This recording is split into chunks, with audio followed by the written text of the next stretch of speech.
gitu.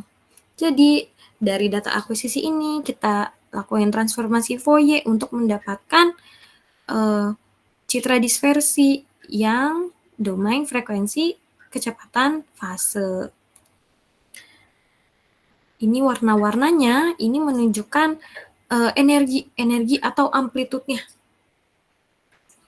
Jadi untuk yang biasanya kita ambil itu adalah ketika dia memiliki nilai amplitude yang paling tinggi atau 1. Biasanya itu tuh nilainya tuh antara 0 sampai dengan 1. Kalau misalkan dia amplitude dia 0 sampai dengan 1. Jadi kita akan picking di bagian yang nilainya paling tinggi nih. Gitu. Oke. Selanjutnya ada inversi kurva dispersi. Tadi kan kita udah yang pertama ada akuisisi, yang kedua dispersi analisis, yang ketiga ini inversi analisis. Jadi dari art modelnya itu kita bisa dapetin 4. Yang pertama ada nilai VP-nya. Karena tadi kan sebelumnya nih kita bisa menghasilkan VP juga ya dari ini nih. Ada VP-nya, kemudian ada VS-nya. Terus ada densitas dan juga ketebalan tiap lapisannya. Dari 4 parameter ini, nantinya kita akan lakukan forward modeling. Di forward modeling ini, kita mendapatkan kurva dispersi yang bentuknya seperti tadi. Yang warna hitam ini, dia adalah yang teoritisnya. Sedangkan yang biru-biru ini, dia observasinya. Dari kurva dispersi ini, kita lakukan inversi. Dia akan terus mencari dia akan terus mencari sampai dia menemukan yang kira-kira cocok gitu guys. Jadi ini inversi ini dia berusaha mencocokkan kurva dispersi dengan hasil pickingannya dengan model bawah permukaan. Ini kan teoritisnya nih model bawah permukaan nih. Nah ini yang biru-biru hasil pickingan. Dia nih mereka berdua ini kita akan lakukan inversi. Kita inversi sampai dia menemukan kecocokan antara keduanya. Nanti kalau misalkan dia udah nemuin kecocokan antara keduanya, maka kita bisa dapetin gambaran ini nih, final mode-nya. Atau nilai VS, profil VS-nya yang udah jadi dengan minimum RMSE error-nya. Gitu. Oke, kemudian dari hasil inversi ini, nanti kita akan mendapatkan hasil akhir berupa penampang 1 dimensi atau 2 dimensi. Ini yang di gambar yang ditunjukin merupakan penampang 2 dimensinya dari persebaran kecepatan gelombang geser yang dihasilkan. Biasanya bentuknya kayak gini nih. Atau bentuknya biasanya kayak gini. Bentuknya ini 1D-nya, 1 dimensinya, yang ini 2 dimensinya. Di mana sumbu vertikalnya ini itu adalah kedalaman, yang horizontalnya ini adalah biasanya itu posisi lintasannya gitu. Warna-warna ini nunjukin nilai VS-nya, persebaran nilai VS-nya. Misalkan yang biru ini rendah, paling atas, yang hijau itu yang di tengah, yang merah itu yang paling tinggi. Berarti nilai VS-nya berarti paling bawah, dia paling tinggi. Garis konturnya ini buat nandain batas di kecepatan tertentu saja. Terus hasilnya ini biasanya kita gunain untuk melihat perbedaan kecepatan VS. Dan biasanya digunakan untuk identifikasi litologi berdasarkan nilai VS. Jadi nanti kita bisa lihat di sini. Kita klasifikasi juga litologinya berdasarkan nilai VS. Kemudian ini lanjut ke study case. Study case yang pertama, ini contohnya daerah calon ibu kota Nusantara atau IKN. Di sini saya ngambil dari jurnal saya sendiri, jurnal tugas akhir saya, yaitu penerapan metode multi-channel analysis of surface wave atau MASW untuk interpretasi bawah permukaan sebagai kontribusi pembangunan infrastruktur di ibu kota Nusantara. Jadi di daerah penelitian yang di studi kasus ini itu ada di Kalimantan, tepatnya ada di dekat Pelabuhan Mentawir. Di sana geologi regionalnya itu berupa endapan aluvium.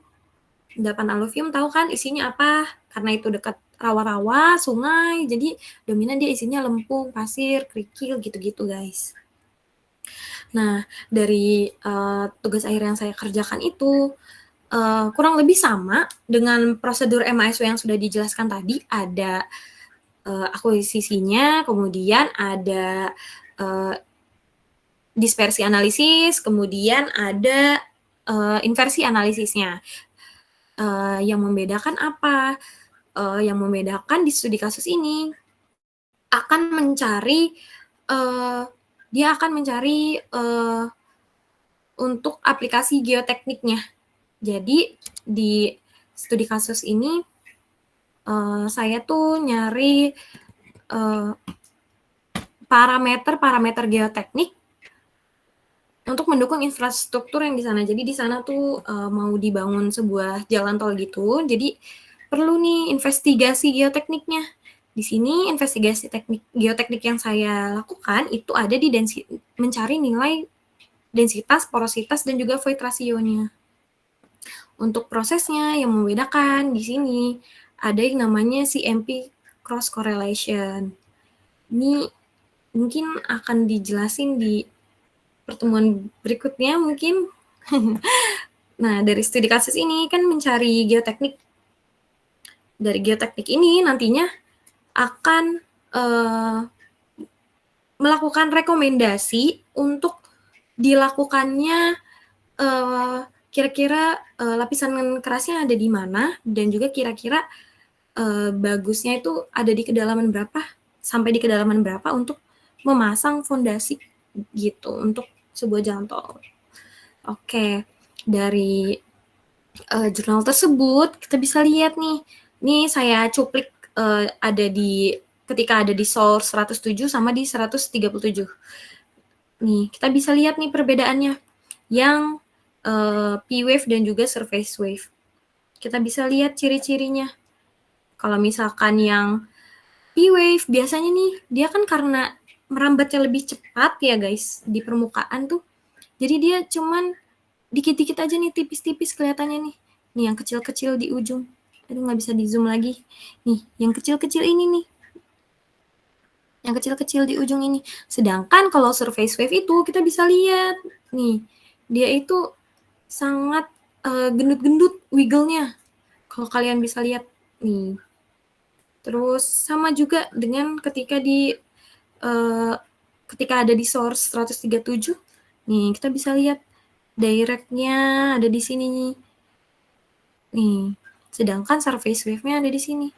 Itu kenapa MASW ini dia memanfaatkan gelombang permukaan. Kita bisa melihat lebih jelas. Jadi dari satu seismik ini, kita nggak cuman bisa manfaatin gelombang direct-nya aja nih. Kita juga bisa manfaatkan gelombang permukaan untuk melakukan investigasi, terutama di bidang geofisika. Kemudian dari trace seismika ini, kita transform dia ke domain, frekuensi, phase velocity untuk kita bisa bedain nih yang mana sih yang gelombang relay-nya itu yang mana. Nah, untuk dari studi kasus ini kita bisa lihat jelas di sini kebetulan hanya ada satu bentuk kurva dispersi. Kan tadi contohnya ada dua ya, ada yang fundamental mode, ada yang higher mode.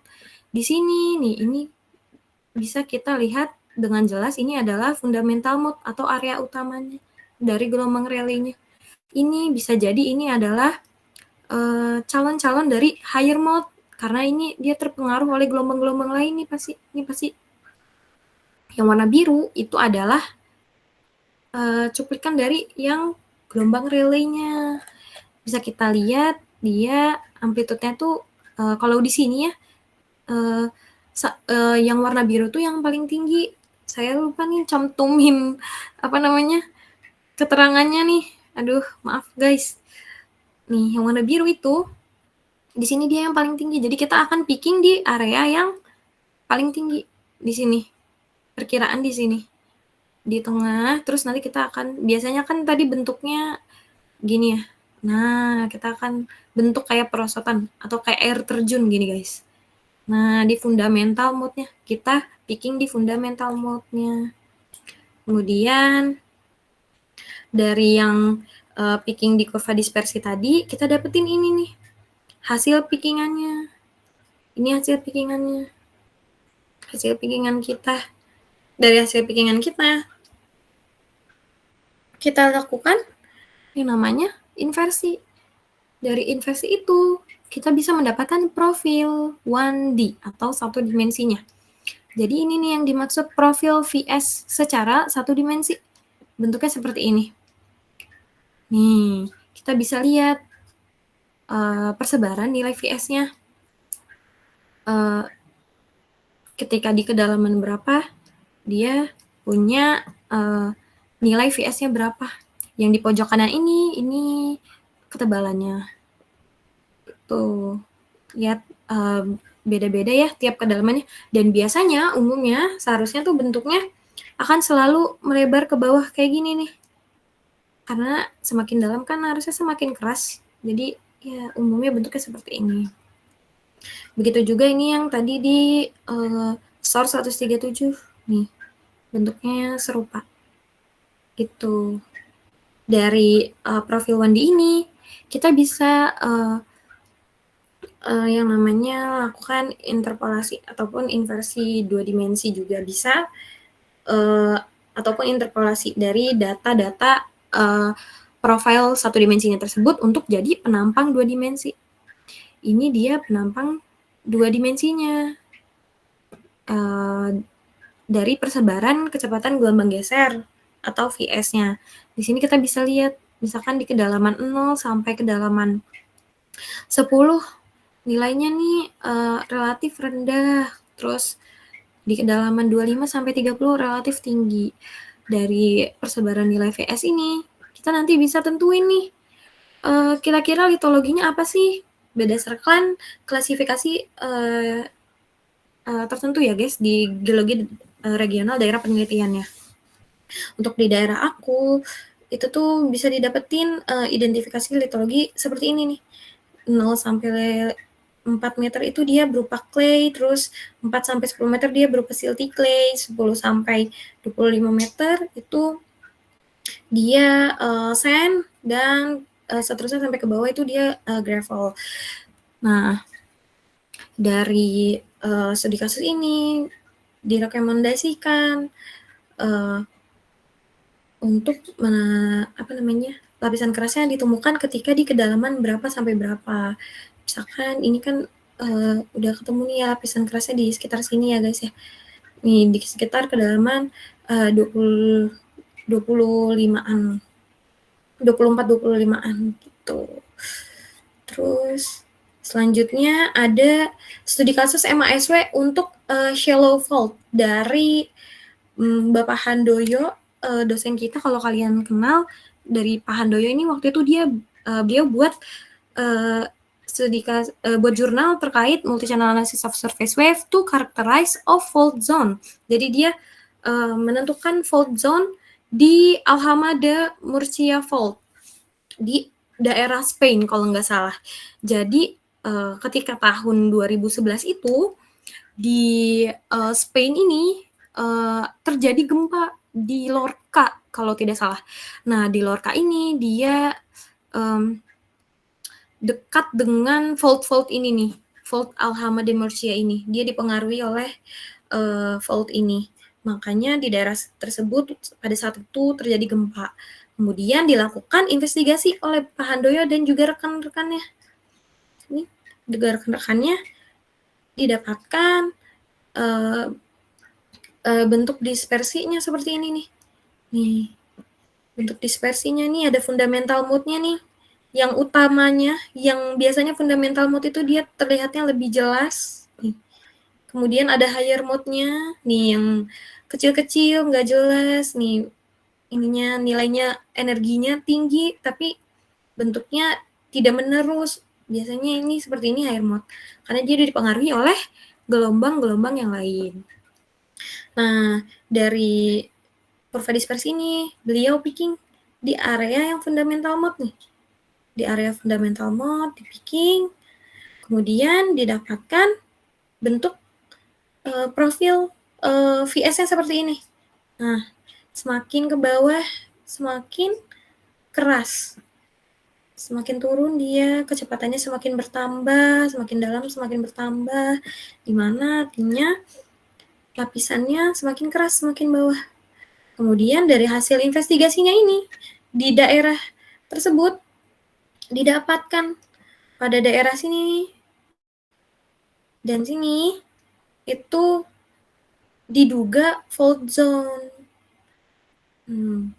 Jadi di studi kasus shallow fault ini, beliau aplikasi MISW-nya berupa mitigasi bencana. Jadi aplikasi MISW ini ada beberapa, bisa banyak ya. Yang pertama ada geoteknik, kedua mitigasi, ketiga eksplorasi. Nah, dari geoteknik ini biasanya kayak tadi itu, studi kasus yang pertama, dia karakteristik lapisan tanahnya atau soilnya. Kemudian digunakan untuk apa? Biasanya untuk perancangan fondasi, kira-kira dia bisa ditanam sampai kedalaman berapa. Terus bisa digunakan untuk likuifaksi juga. Terus stabilitas lereng juga. Tapi target kedalamannya biasanya kurang dari 30 meter. Kemudian untuk mitigasi, seperti yang studi kasus ini, yang shallow fault ini, digunakan untuk identifikasi shallow structure atau struktur-struktur dangkal. Struktur-struktur geologi dangkal, contohnya apa? Kayak lipatan, patahan, gitu. Dan juga bisa digunakan untuk penentuan VS30, untuk klasifikasi site effect untuk kegempaan. Untuk eksplorasi juga bisa, untuk eksplorasi air tanah, bahan tambang, dan lain-lain. Biasanya targetnya itu lebih dari 300 meter. Nah, kalau misalkan MISW di eksplorasi ini, kalau nggak salah, beberapa perusahaan tuh udah ada yang lakuin juga. Contohnya kayak, kalau nggak salah saya sempat baca jurnalnya dari Freeport. Freeport itu ngelakuin eksplorasi bahan tambang tuh pakai MISW kalau nggak salah. Pakai MISW. Nah, terus opportunity dari MISW ini biasanya dia komputasinya lebih intensif dan juga bisa digunakan sebagai alternatif untuk investigasi geofisika shallow subsurface. Jadi yang ada di dekat permukaan atau yang struktur-struktur dangkal. Oke, sekian pemaparan dari saya. Apabila ada pertanyaan, dipersilakan. Oke, baik. Terima kasih Kak Zilan atas pemaparan materinya ya. Oke, jadi tadi pemaparan materi MISW ya berikut dengan beberapa contoh yang mungkin sudah dikerjakan oleh Kak Zilan ya, dan beberapa sudah dipublikasi ke jurnal ya tadi, termasuk untuk IKN seperti itu. Nah, jika ada pertanyaan dari rekan-rekan mahasiswa, dipersilahkan saja ya, ditanyakan saja. Jadi kita sesi ini kok santai aja. Kita sama-sama belajar bareng ya, termasuk saya juga belajar bareng juga ya. Jadi silakan, suaranya lebih keras. Suaraku kedengeran nggak? Atau Bang? Dengar tapi kecil ya. Di saya sih. Agak keras aja. Sekarang gimana Pak? Nah, sudah. Pak, suaranya sudah ya? Mungkin ini sih Kak Zilan, pertanyaannya sederhana aja. Kan kalau di metode MISW ini kan termasuk metode geofisika yang aktif ya Kak? Benar nggak? Itu kan berarti kan dari seharusnya itu kan harus dilakuin pakai palu atau nggak pakai dinamik buat mendapatkan data bagian bawahnya. Itu kira-kira buat mendapatkan data dalam permukaan itu kira-kira butuh kekuatan berapa TNT ya Kak, atau enggak berapa, apa ya bahasanya, kayak berapa kuat gitu ya Kak sampai ketemu datanya bagian dalamnya. Oke. Aku izin jawab ya. Kalau misalkan di akuisisi MASW itu semua pengamananku nggak perlu pakai dinamit. Kenapa? Karena dia kan frekuensinya rendah. Nah, terus dia juga ngambilnya tuh di jarak yang nggak terlalu jauh, ya kan ya. Jadi pakai kekuatan manusia pun udah cukup. Bisa pakai sledgehammer, tahu sledgehammer? Palu besi yang buat kalian praktikum seismik refrak. Nah, itu kalian bisa pakai di misalkan berat 7 kilo atau 10 kilo itu dia bisa ngerekam buat data MASW. Begitu. Jadi nggak perlu pakai dinamit. Gitu. Pakai kekuatan manusia itu udah cukup. Seperti itu. Oke, gimana Rivaldi? Mungkin itu Pak cukup gitu. Oke ya. Jadi sebenarnya ya kalau untuk kajian geoteknik saja, baik refraksi maupun MASW, kita nggak terlalu membutuhkan dinamit ya. Itu akan sangat beresiko. Kenapa?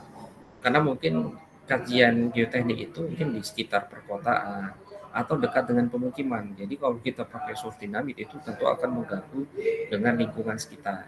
Kapan kita menggunakan dinamit? Ya tentu untuk seismik eksplorasi yang memang bentangannya itu bisa panjang sampai 1 kilo misalnya.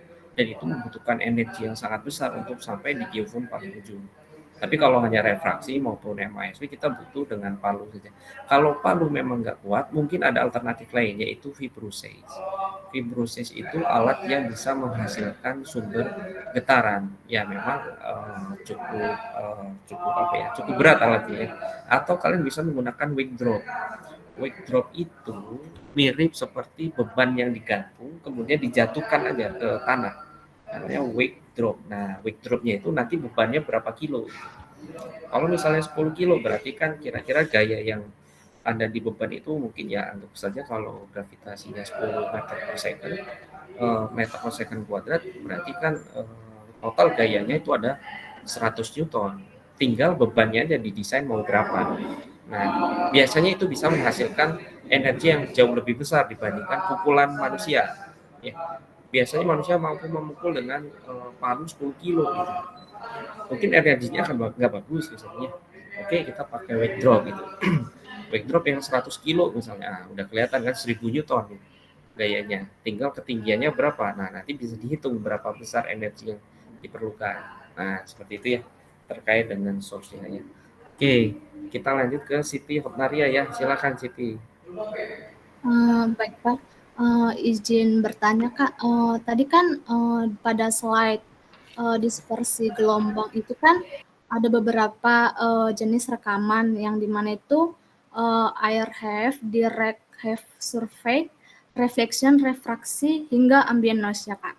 Nah, dimana pada data itu bisa diubah ke dalam domain frekuensi, kecepatan, sehingga bisa dilihat di citra dispersinya kan Kak. Nah, pada citra dispersinya itu tadi ada dibagi menjadi dua ya Kak, di mana itu mode fundamental atau channel, yang dimana itu biasanya yang paling dominan dan digunakan dalam inversi VS, sedangkan mode lebih tinggi atau C1 juga bisa muncul dan harus dikenal agar tidak terjadi salah interpretasi ya Kak.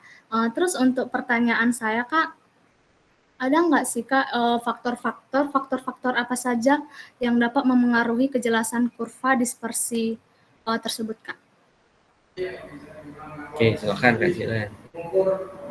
Oke, biasanya kan kalau misalkan dari yang sudah saya lakukan ya, jadi di MASW itu yang saya lakukan ada yang namanya proses CMPCC atau common midpoint cross correlation.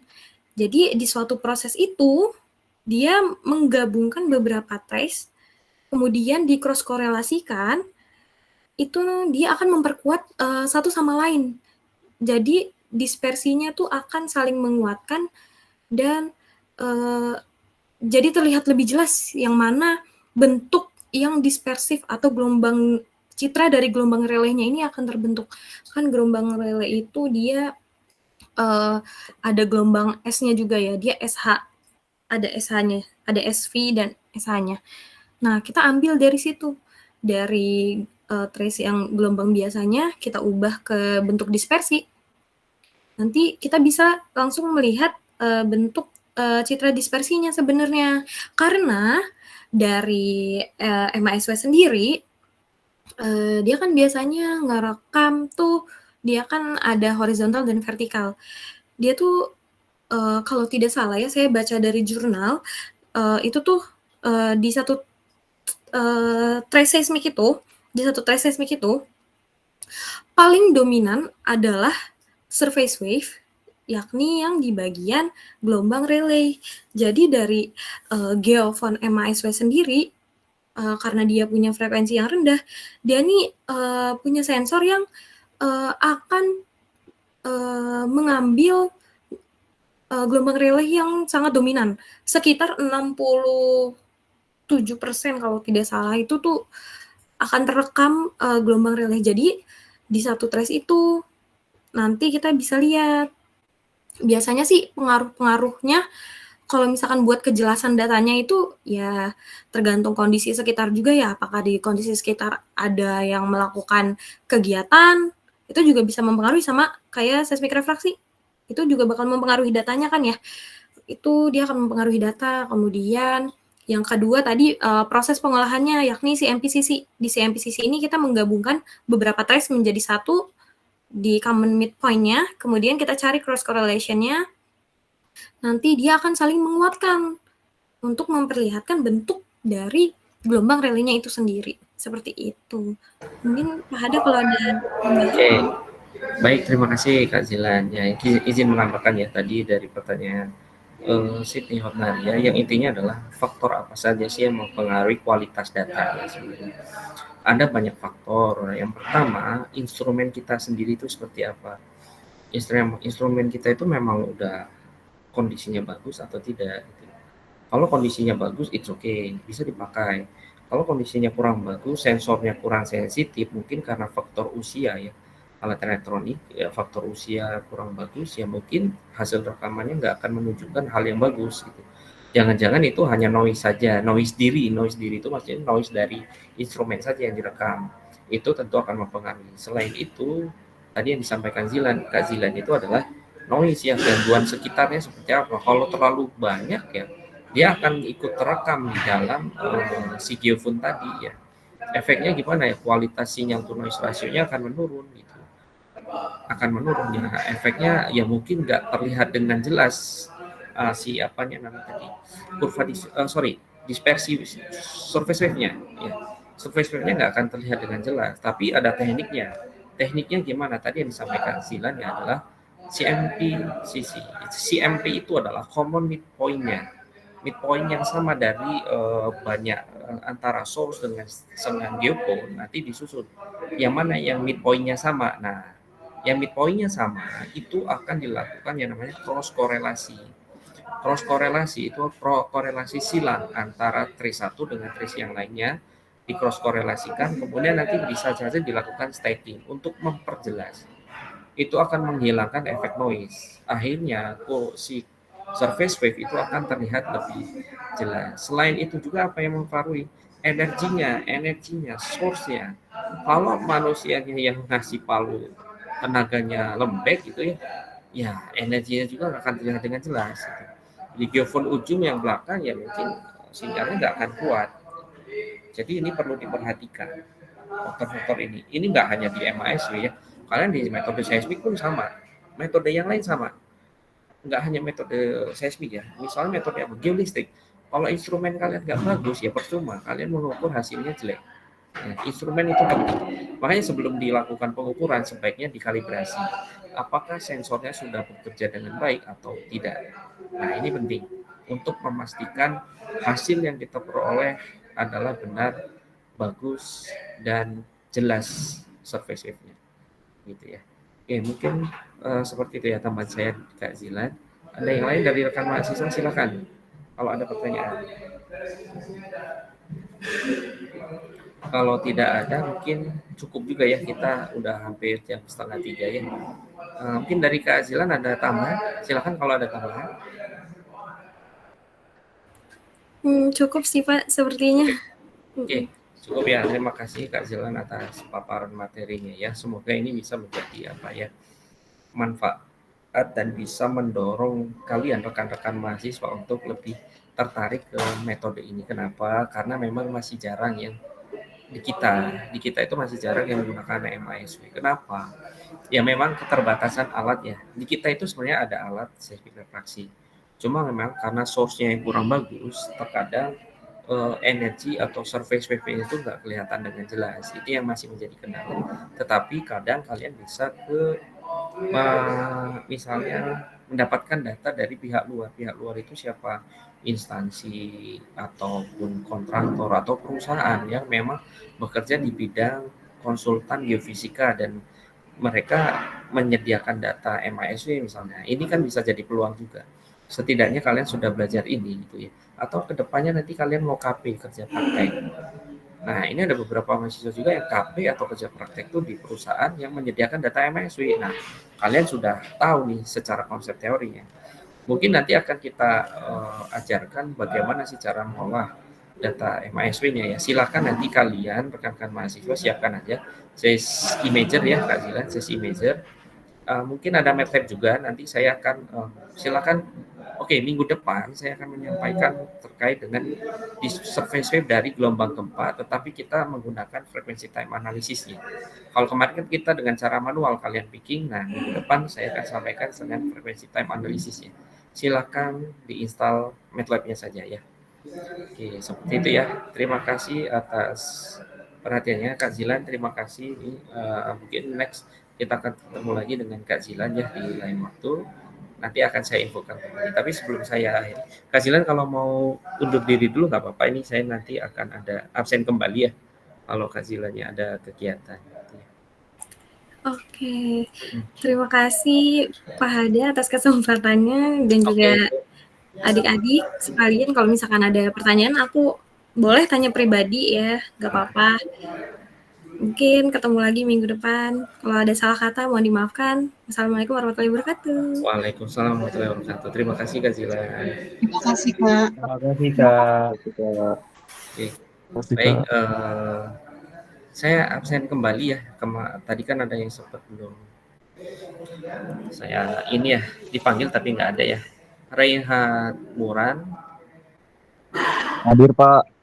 Mestika Simari-Mari, Hadir Bapak. Atifa Nuraida, Ruth Eunike, Ruth hadir Pak. Muhammad Faiz, Ibnu Rashid, Hana Aulia. Lagi izin Pak. Oke, izin ya. Hana Aulia Siburian, Hadir Pak. Hadir Pak. Hana hadir Pak. Ari Trigimanta, hadir ya. Hari hadir Pak. Alia Divani, Oh ya hadir Pak. oke. Samuel Rizaldi, Samuel Rizaldi hadir Pak. Samuel Rizaldi hadir, oke. Alia Divani hadir ya. Oke. Mungkin cukup ya materi kita tentang MASW. Jadi surface wave itu ternyata banyak sekali aplikasinya ya. Metodenya pun sangat beragam. Kemarin kita sudah belajar dari data gempa, ternyata bisa kok kita ekstrak sifat dispersi. Sifat dispersi itu artinya tadi sudah disampaikan juga dengan Kak Zilan bahwa berbeda frekuensinya, maka gelombang akan merambat dengan kecepatan yang berbeda. Kok ini bisa terjadi? Kenapa? Karena memang bumi itu sifatnya inhomogen, mediumnya berlapis-lapis. Nah, itu kita bisa pelajari bagaimana sih perlapisannya. Ini tugas geofisika untuk memodelkan bawah permukaan. Salah satunya memanfaatkan sifat dispersif ini. Minggu depan, tolong kalau bisa sih bisa bawa laptop. Kalau mau bawa laptop, silakan bawa laptop dan diinstal MATLAB. Nanti saya ada GUI MATLAB yang digunakan untuk frekuensi time analysis dari data gempa itu. Dan kita bisa ekstraksi.